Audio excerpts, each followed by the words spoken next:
Hello friends, आज के video में हम auto manual reverse forward starter control wiring किस तरह की जाती है सीखने वाले हैं। आज के वीडियो में हम auto manual reverse forward starter connection काफी आसान तरह से सीखने वाले हैं। चलिए वीडियो स्टार्ट करते हैं और सबसे पहले इस स्टार्टर की वर्किंग समझ लेते हैं। देखिए, मैनुअल का मतलब क्या होता है। यदि हम फॉरवर्ड पुश बटन को प्रेस करते हैं तो हमारे फॉरवर्ड कॉन्टेक्टर ने ऑपरेट होना चाहिए और हमारी मोटर ने फॉरवर्ड डायरेक्शन में रन करना चाहिए। अब यदि इस कंडीशन में कोई रिवर्स पुश बटन को प्रेस करता है तो चूंकि हमने इस स्टार्टर में इंटरलॉकिंग किया था, हमारे स्टार्टर ने ऑपरेट नहीं होना चाहिए। जब हम स्टॉप पुश बटन को प्रेस करते हैं तब हमारे फॉरवर्ड ने स्टॉप होना चाहिए। जब हम रिवर्स पुश बटन को प्रेस करते हैं तो हमारे जो मोटर है उसने रिवर्स डायरेक्शन में रन होना चाहिए। और जब तक हम इसे स्टॉप पुश बटन दबाकर प्रेस ना कर दे, जब तक हमारे मोटर ने रन करना चाहिए। अब हम ऑटो का मतलब समझ लेते हैं। देखिए, ऑटो में होता क्या है, हमारी जो मोटर है वो टाइमर के अकॉर्डिंग कंट्रोल होगी। देखिए, जैसे ही फॉरवर्ड पुश बटन प्रेस किया हमारी मोटर रन हो रही है। अब जितना टाइम हमने इस टाइमर में सेट किया है उतने टाइम तक हमारी मोटर ने फॉरवर्ड डायरेक्शन में रन करना चाहिए। देखिए, अभी हमारी मोटर स्टॉप हो चुकी है। जब हम फॉरवर्ड पुश बटन को प्रेस करें तो जितना टाइम हमने सेट किया उतने टाइम तक फॉरवर्ड डायरेक्शन में रन करना चाहिए। जब हम रिवर्स पुश बटन प्रेस करते हैं तो जितना टाइम हमने टाइमर में सेट किया है उतने ही टाइम तक हमारी मोटर ने रिवर्स डायरेक्शन में रन करना चाहिए। तो चलिए, किस तरह प्रॉपर कंट्रोल वायरिंग की जाएगी हम स्टेप बाय स्टेप सीखने की कोशिश करते हैं। वीडियो को लास्ट तक जरूर वॉच कीजिए। चलिए, सबसे पहले हम समझ लेते हैं इस कनेक्शन के लिए हमें कौन कौन से कंपोनेंट्स की रिक्वायरमेंट है।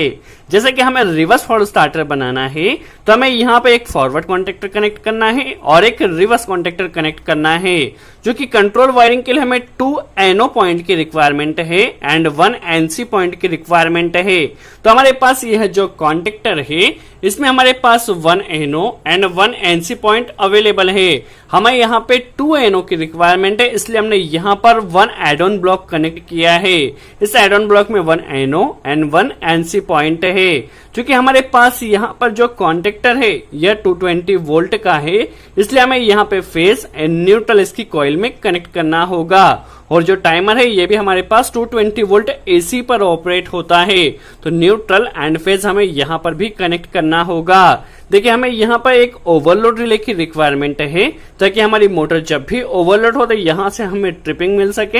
एक स्टॉप पुश बटन, एक हमारे पास फॉरवर्ड स्टार्ट पुश बटन, एक हमारे पास रिवर्स स्टार्ट पुश बटन और एक हमारे पास यहाँ पे सिलेक्टर स्विच हमें लगाना होगा जो कि सिंगल वे सिलेक्टर स्विच है। यदि हमें मोटर को मैनुअली, दैट मींस एक बार हम प्रेस करें हमारी मोटर रन करें, और यदि हमें मोटर को टाइमर के अकॉर्डिंग स्टार्ट स्टॉप करना है तो उसके लिए फिर हमें यहाँ पे सिलेक्टर स्विच से सिलेक्ट करना होगा। यदि हम नॉर्मली मोटर को स्टार्ट स्टॉप करना चाहते हैं तो यहाँ से डायरेक्ट पुश बटन के जरिए कर सकते हैं, और टाइमर के अकॉर्डिंग स्टार्ट स्टॉप करना चाहते हैं तो सबसे पहले हमें यहाँ पे सिलेक्ट करना होगा सिलेक्टर स्विच के जरिए। उसके बाद हम कनेक्शन आसानी से कर सकते हैं। चलिए, जैसे कि हमारे पास ये जो कॉन्टेक्टर और ये टाइमर है ये 220 वोल्ट पर ऑपरेट होते हैं, इसलिए हमने यहाँ पे देखिए न्यूट्रल पहले ही कनेक्ट कर दिया है। देखिए, फॉरवर्ड कॉन्टेक्टर में A1 पॉइंट पर न्यूट्रल आ चुका है। यहाँ पर हमारे पास जो EAPL का टाइमर है इसमें भी यहाँ पर A1 पॉइंट पर न्यूट्रल आ चुका है, और यहाँ पर हमारे पास जो रिवर्स कॉन्टेक्टर है यहाँ पर भी न्यूट्रल आ चुका है। चलिए, अब फेस की वायरिंग किस तरह की जाएगी हम समझ लेते हैं। देखिए, सबसे पहले फेस के लिए हम यहाँ पर एक कनेक्टर कनेक्ट कर लेते हैं। देखिए, फेस का कनेक्टर यहाँ पर आ चुका है और इसे सबसे पहले हमें ओवरलोड रिले के NC पॉइंट में कनेक्ट करना है। देखिए, इसे हमें ओवरलोड रिले के NC 95 पॉइंट में कनेक्ट कर देना है ताकि हमारी मोटर जब भी ओवरलोड होता हमें यहाँ से ट्रिपिंग मिल सके। वीडियो थोड़ा बड़ा जरूर होगा बट वीडियो को लास्ट तक जरूर वॉच कीजिए, क्योंकि इस वीडियो को वॉच करने के बाद आपके कंट्रोल वायरिंग कनेक्शन से रिलेटेड जितने भी डाउट होने वाले हैं सब कुछ क्लियर होने वाले हैं। देखिए, यहाँ से हमारे पास जो ओवरलोड रिले का NC का आउटपुट 96 पॉइंट है, 96 में एक कनेक्टर हम कनेक्ट कर लेना है और इसे ले जाकर हमारे पास जो स्टॉप पुश बटन है स्टॉप पुश बटन में कनेक्ट कर देना है। यदि आपको ड्राइंग के ऊपर भी वीडियो चाहिए इस स्टार्टर की तो आप कमेंट्स में जरूर बताइए। हम पूरी कोशिश करेंगे ड्राइंग के ऊपर भी एक परफेक्ट वीडियो बना सके। यदि हम ड्राइंग एंड कनेक्शन एक ही वीडियो में करते तो जो हमारे पास वीडियो का साइज है वो काफी ज्यादा बड़ा हो जाएगा। चलिए, अब हमें यहाँ से जो NC का आउटपुट होगा इससे हमें इस हमारे पास फॉरवर्ड के पुश बटन में भी इनपुट कनेक्ट करना है, रिवर्स के पुश बटन में भी इनपुट कनेक्ट करना है और यहाँ से सिलेक्टर स्विच में भी हमें इनपुट कनेक्ट करना है। तो यहाँ से देखिए अभी हमने यहाँ पे 2 वायर कनेक्ट किए हैं और इससे हम अभी एक काम करते हैं, सिलेक्टर स्विच में इनपुट कनेक्ट कर लेते हैं और यहाँ से देखिए फर्स्ट हम सिलेक्टर स्विच में इनपुट यहाँ पर कनेक्ट कर लेते हैं। देखिए सिलेक्टर स्विच में भी हमारे पास यहाँ पर इनपुट कनेक्शन आ चुका है और कनेक्शन को आपको अच्छे से टाइट करना है, लूजिंग नहीं रहने देना है। देखिए यहाँ पर अभी हमारे पास जो फेज है वो डायरेक्ट आ रहा है क्योंकि हमने यहाँ पर पुश बटन का एनसी यूज किया है। यहाँ से हमारे पास जो फॉरवर्ड पुश बटन है इसमें हमें इनपुट कनेक्शन करना है और यहीं से हमें रिवर्स पुश बटन में भी इनपुट कनेक्शन करना है।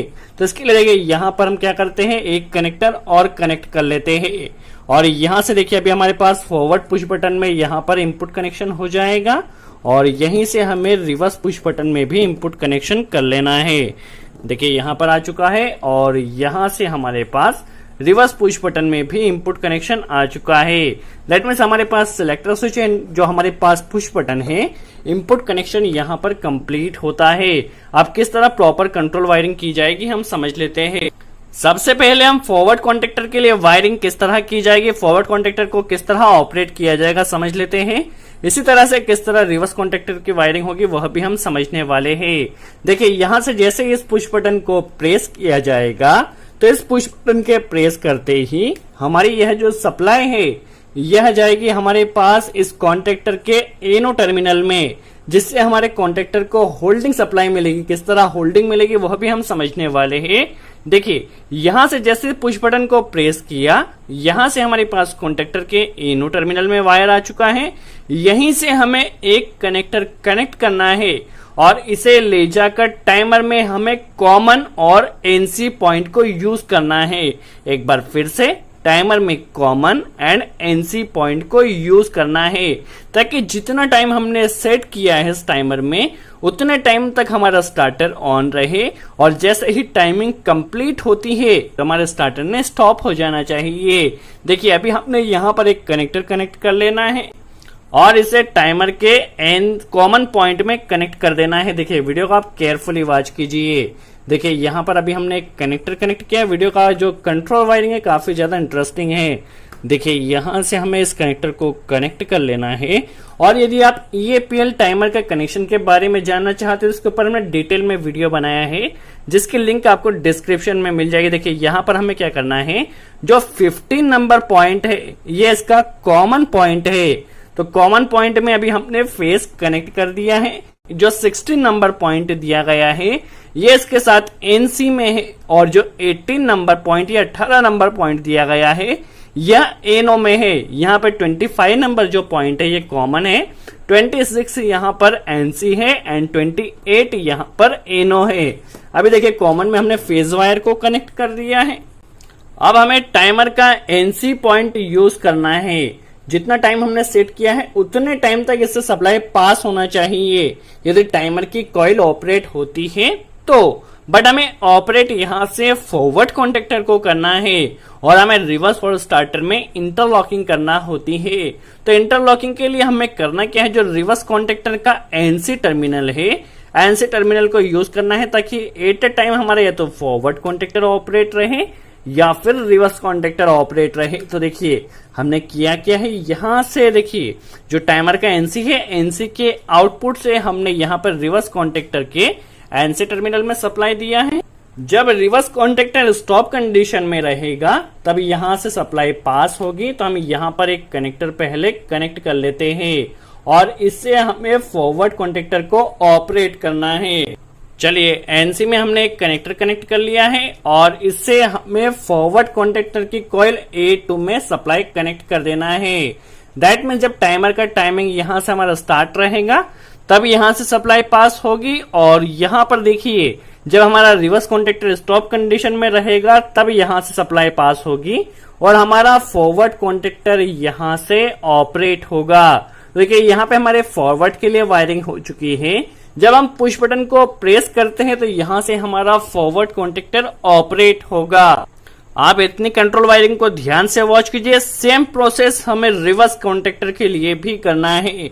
जैसे ही हमारा रिवर्स पुश बटन को प्रेस किया जाएगा तो देखिए रिवर्स के लिए अभी हमें एक कनेक्टर को पहले कनेक्ट कर लेना है और सेम कनेक्शन जिस तरह हमने फॉरवर्ड के लिए किया है उसी तरह से हमें रिवर्स के लिए भी कनेक्शन कर लेना है। जैसे इस पुश बटन को प्रेस किया जाएगा तो यहां से हमारी सप्लाई जाएगी जो रिवर्स का एनो पॉइंट है, एनो पॉइंट में यहां हमें कनेक्टर कनेक्ट कर देना है। और देखिए एनो से ही हमें इनपुट से एक कनेक्टर कनेक्ट करना है और इसे टाइमर का जो हमारे पास सेकंड कॉमन पॉइंट है, कॉमन पॉइंट में कनेक्ट कर देना है। जिस तरह हमने यहां पर फॉरवर्ड के लिए प्रोसेस किया था उसी तरह रिवर्स के लिए हमें प्रोसेस करना है। तो यहां पर हमें एक कनेक्टर को कनेक्ट कर देना है, ये हम होल्डिंग सप्लाई के लिए कनेक्ट कर रहे हैं। किस तरह होल्डिंग मिलेगी यह भी हम समझने वाले हैं। आप कनेक्शन को केयरफुली वॉच कीजिए। देखिए यहां पर हमने एक कनेक्टर को कनेक्ट कर दिया है और इसे हमारे पास टाइमर में जो 25 नंबर कॉमन पॉइंट है 25 नंबर कॉमन पॉइंट में कनेक्ट कर देना है।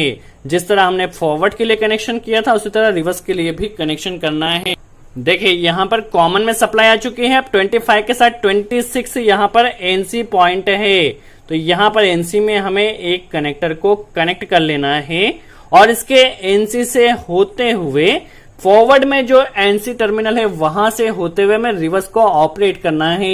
ये हम जो कर रहे हैं ये इंटरलॉकिंग के लिए कर रहे हैं ताकि एट अ टाइम हमारा कोई भी एक ही कॉन्टेक्टर ऑपरेट हो। देखिए यहाँ पर हम होल्डिंग सप्लाई को पहले कनेक्ट कर लेते हैं। देखिए यहाँ पर हमने इंटरलॉकिंग के लिए यहाँ पर कनेक्शन किया है। देखिए इसके एनसी से होते हुए हमें रिवर्स को ऑपरेट करना है इंटरलॉकिंग के लिए। तो देखिए कॉन्टेक्टर के आउटपुट में एनसी का जो आउटपुट है वहां पर हमें एक कनेक्टर को कनेक्ट कर लेना है और इससे हमें रिवर्स कॉन्टेक्टर को ऑपरेट कर लेना है। चलिए इससे हमें रिवर्स कॉन्टेक्टर की जो कॉइल है यहाँ पर सप्लाई को कनेक्ट कर लेना है। यह हमारे पास फॉरवर्ड के एनसी से कनेक्शन आ रहा है। तो आप देख सकते हैं यहाँ पर हमारे पास दोनों कॉन्टेक्टर ऑपरेट हो चुके हैं, बट अब तक हमारा टाइमर ऑपरेट नहीं हुआ है। तो टाइमर की वर्किंग किस तरह होगी वह भी हम समझने वाले हैं और किस तरह होल्डिंग मिलेगी वह भी हम समझने वाले हैं। चलिए सबसे पहले हम होल्डिंग का कनेक्शन समझ लेते हैं, किस तरह हमारे स्टार्टर होल्ड होगा। अभी तक हमारे जो कॉन्टेक्टर ऑपरेट हो गए वो मैनुअल हो गए। होल्डिंग के लिए हमें यहाँ पर होल्डिंग कनेक्ट करना होगी। तो होल्डिंग या तो हम एनसी के आउटपुट से ले सकते हैं या फिर एनओ के इनपुट से ले सकते हैं। देखिए यहाँ से हमें होल्डिंग सप्लाई को ले लेना है और इसे अच्छे से टाइट कर पुश बटन के इनपुट साइड इसे कनेक्ट कर देना है, क्योंकि यहाँ पर कंटिन्यू सप्लाई आ रही है जिससे हमारे स्टार्टर को होल्डिंग मिलेगी। देखिए कनेक्टर को हमने कनेक्ट कर लिया है। अब हमारे पास देखिए यह जो कॉन्टेक्टर का इनपुट या एनो साइट है इसे हमें कॉन्टेक्टर के एनो टर्मिनल में कनेक्ट कर लेना है। देखिए यहाँ पर जो कॉन्टेक्टर का एनो का आउटपुट सिरा है यहाँ पर कनेक्ट कर लेना है। यहाँ पर डायरेक्टली हमने पहले ही यहाँ पर एक कनेक्शन करके रखा था जो कि होल्डिंग हमारे कॉन्टेक्टर को होल्ड करने के लिए होगी। अब हमें यहाँ पे दोनों कॉन्टेक्टर में होल्डिंग कनेक्ट करना है, तो एक कनेक्टर हमें यहाँ पर कनेक्ट कर लेना है और इसे हमें रिवर्स कॉन्टेक्टर में भी एनो के आउटपुट सिरे पर कनेक्ट करना है। देखिए यहाँ पर हमारे पास होल्डिंग सप्लाई आ चुकी है। इसे हमें ले जाकर कॉन्टेक्टर में जो एनो का इनपुट साइट है इसे हमें यहाँ पर कॉन्टेक्टर के इनपुट सिरे पर यहाँ पर कनेक्ट कर देना है, जिससे हमारे स्टार्टर को होल्डिंग मिलेगी। यहीं से हमने एक कनेक्टर और कनेक्ट किया है जो कि हमारे रिवर्स कॉन्टेक्टर के लिए है। अब इसे हमें जो हमारे पास रिवर्स कॉन्टेक्टर का एनो सिरा है इनपुट सिरा, इसे हमें रिवर्स कॉन्टेक्टर के एनो में इनपुट में कनेक्ट कर देना है, जिससे हमारे कॉन्टेक्टर को होल्डिंग मिलेगी। वीडियो का यहाँ पे आपको वायरिंग काफी ज्यादा कॉम्प्लिकेटेड लग रही है, बट आप कनेक्शन को केयरफुली वॉच कीजिए और कोई भी डाउट हो तो कमेंट्स में जरूर पूछिए और हम कोशिश करें इसकी ड्राइंग के ऊपर भी डिटेल में वीडियो बना सके। तो देखिए यहाँ पर हमारे पास जो रिवर्स फॉरवर्ड स्टार्टर है वो बनकर कंप्लीट हो चुका है। यदि हम पुश बटन के जरिए से कंट्रोल करते हैं तो देखिए हमारे पास पुश बटन के जरिए देखिए जैसे ही हम फॉरवर्ड पुश बटन को प्रेस करते तो हमारा फॉरवर्ड कॉन्टेक्टर ऑपरेट हो चुका है। अब चूंकि हमने इसमें इंटरलॉकिंग किया है, यदि कोई रिवर्स पुश बटन को प्रेस करते तो हमारी मोटर ऑपरेट नहीं होगी जब तक हम स्टॉप पुश बटन ना प्रेस करें। देखिए अब जैसे ही हम रिवर्स पुश बटन को प्रेस करते तो हमारी मोटर रिवर्स डायरेक्शन में रन कर रही है। चलिए अब हम सीख लेते हैं किस तरह से टाइमर के जरिए कंट्रोल किया जाएगा। देखिए यहाँ पर हमारे पास सिलेक्टर स्विच का जो आउटपुट सिरा है इससे हमें टाइमर को ऑपरेट करना है। बट किस तरह किया जाएगा हम समझ लेते हैं। सबसे पहले आपको कंट्रोल एमसीबी को स्टॉप कर देना है, क्योंकि जितना भी कनेक्शन किया जाता है सेफ्टी के साथ आपको करना है। देखिए यहाँ पर हमें करना क्या होगा, जब हमारा फॉरवर्ड कॉन्टेक्टर ऑपरेट हो तो उस कंडीशन में टाइमर ने ऑपरेट होना चाहिए, और जितना टाइम हमने इस टाइमर में सेट किया है उतने टाइम तक फॉरवर्ड कॉन्टेक्टर ने रन होना चाहिए। जब हमारा रिवर्स कॉन्टेक्टर ऑपरेट हो तो इस कॉन्टेक्टर के जरिए टाइमर ने ऑपरेट होना चाहिए, और जितना टाइम हमने इस टाइमर में सेट किया है उतने टाइम तक हमारे रिवर्स कॉन्टेक्टर ने रन करना चाहिए। तो देखिए हमारे पास जो कनेक्शन है काफी सिंपल है। हमारे पास जो फॉरवर्ड एंड रिवर्स कॉन्टेक्टर है इन्हें हमें पैरेलल करते हुए जो हमारे पास यहाँ पे हमने एड ऑन ब्लॉक कनेक्ट किया है इसका एनो पॉइंट यूज करना है। तो हमें एक कनेक्टर फॉरवर्ड के लिए लेना है और एक कनेक्टर रिवर्स के लिए लेना है। तो चलिए यहाँ पर हम अभी दो कनेक्टर कनेक्ट कर लेते हैं। देखिए दो कनेक्टर यहाँ पर अभी हम कनेक्ट कर लेते हैं, और सबसे पहले फॉरवर्ड को किस तरह टाइमर के जरिए कंट्रोल किया जाएगा सबसे पहले फॉरवर्ड के लिए समझ लेते हैं, फिर किस तरह रिवर्स को किया जाएगा हम समझ लेते हैं। देखिए जैसे सिलेक्टर स्विच को ऑन किया जाएगा तो सिलेक्टर स्विच के ऑन करते ही यहां से सप्लाई देखिए ये जाएगी हमारे पास यहाँ पर जो एड ऑन ब्लॉक में एनो टर्मिनल है, एनो टर्मिनल में इसे कनेक्ट किया है। अब जब हमारा फॉरवर्ड कॉन्टेक्टर ऑपरेट होगा उस कंडीशन में यहां से एनो से सप्लाई पास होगी। एक बार फिर से, जब फॉरवर्ड कॉन्टेक्टर ऑपरेट होगा उस कंडीशन में यहां से सप्लाई पास होगी, और यहां से टाइमर की कॉइल ने ऑपरेट होना चाहिए। तो जब हमारा फॉरवर्ड कॉन्टेक्टर ऑपरेट होगा उस कंडीशन में सप्लाई यहां से पास होगी, और यह जाके टाइमर की जो कॉइल A2 है इसे A2 में कनेक्ट कर देना है। दैट मीन्स हमारे पास ये जो टाइमर है ये टाइमर जितनी ही देर ऑपरेट होगा जितने टाइम तक हमने इस टाइमर में टाइमिंग सेट किया है, देखिए इसे हमें क्या करना है, यहां से इस टाइमर की कॉइल को ऑपरेट कर देना है। जब हमारे पास ये जो फॉरवर्ड कॉन्टेक्टर ऑपरेट होगा तो यहां से हमारे पास यह टाइमर ऑपरेट होगा, और जितना टाइम हमने टाइमर में सेट किया है उतने टाइम तक हमारी मोटर रन होगी। चलिए जब फॉरवर्ड कॉन्टेक्टर ऑपरेट होगा उस कंडीशन में टाइमर ऑपरेट होगा। अब सेम प्रोसेस हमें रिवर्स के लिए करना है। जब रिवर्स कॉन्टेक्टर ऑपरेट हो तो रिवर्स कॉन्टेक्टर के एनो से हमारे इस टाइमर ने ऑपरेट होना चाहिए। तो देखिए इसके लिए हमने रिवर्स का एनो को यूज किया है। देखिए इस तरह से रिवर्स के एनो को हमें यूज कर लेना है। जब हमारा रिवर्स कॉन्टेक्टर ऑपरेट होगा तो यहां से सप्लाई पास होगी और ये जाके टाइमर की कॉइल को ऑपरेट रखेगी। तो इसे देखिए हमारे पास जो एड ऑन ब्लॉक का एनसी टर्मिनल है इसमें हमें कनेक्ट कर लेना है, और इसके आउटपुट से हमें टाइमर की कॉइल में सप्लाई कनेक्ट कर लेना है। तो देखिए जब हमारा फॉरवर्ड कॉन्टेक्टर ऑपरेट होगा तो टाइमर यहां से ऑपरेट होगा जब हम टाइमर से कंट्रोल कर रहे हैं। जब रिवर्स कॉन्टेक्टर ऑपरेट होगा तो भी टाइमर हमारा यहां से इस रिवर्स के एनो से ऑपरेट होगा। चलिए यहां पर हम पहले कनेक्ट कर लेते हैं दोनों वायर को। तो देखिए जब हम सिलेक्टर को सिलेक्ट करते हैं उस कंडीशन में हमारा जो स्टार्टर है वह टाइमर के अकॉर्डिंग ऑपरेट होगा। चलिए पहले हम इसे कनेक्ट कर लेते हैं। चलिए हमारी यहाँ पर कंट्रोल वायरिंग कंप्लीट हो चुकी है। अब हम देख लेते हैं किस तरह इसकी वर्किंग हो रही है। देखिए सबसे पहले हमने कंट्रोल एमसीबी को ऑन किया। अभी हम नॉर्मल यदि स्टार्टर को ऑपरेट कर, देखिए यहाँ पर नॉर्मली हम यहाँ पे ऑपरेट कर सकते हैं। फॉरवर्ड से फॉरवर्ड कॉन्टेक्टर, रिवर्स से रिवर्स कॉन्टेक्टर। टाइमर के अकॉर्डिंग स्टार्टर को स्टार्ट स्टॉप करना है। देखिए यहाँ पे हम पहले से देखिए टाइमर के अकॉर्डिंग हमने सिलेक्टर स्विच को पहले सिलेक्ट कर लेना है। अब देखिए यहाँ से जैसे ऑन किया जाएगा, हमने यहाँ पे 10 सेकंड सेट किया है। 10 सेकंड तक फॉरवर्ड कॉन्टेक्टर ऑपरेट होगा, उस कंडीशन में रिवर्स ऑपरेट नहीं होगा। देखिए टाइमिंग कंप्लीट हो चुकी है, फॉरवर्ड स्टॉप हो चुका है, रिवर्स को ऑपरेट किया। जितना टाइम हमने इस टाइमर में सेट किया उतना टाइम तक रिवर्स कॉन्टेक्टर ऑपरेट होगा। तो देखिए यहाँ पर हमारे पास रिवर्स कॉन्टेक्टर स्टॉप हो चुका है। तो यदि हमें स्टार्टर को मैनुअली ऑपरेट करना है, दैट मींस यदि हम पुश बटन को प्रेस करते हैं तो स्टार्टर ने ऑपरेट होना चाहिए। यदि हम टाइमर के जरिए कंट्रोल करना चाहते हैं तो भी इस कनेक्शन के जरिए कर सकते हैं। सो आई होप आपको वीडियो अच्छा लगा हो। यदि कोई डाउट हो तो कमेंट्स में जरूर पूछिए, और यदि आपको इसकी कंट्रोल वायरिंग का ड्राइंग चाहिए तो ड्राइंग के ऊपर भी हम जल्द से जल्द वीडियो बनाने वाले हैं। सो आज के लिए इतना ही। थैंक्स।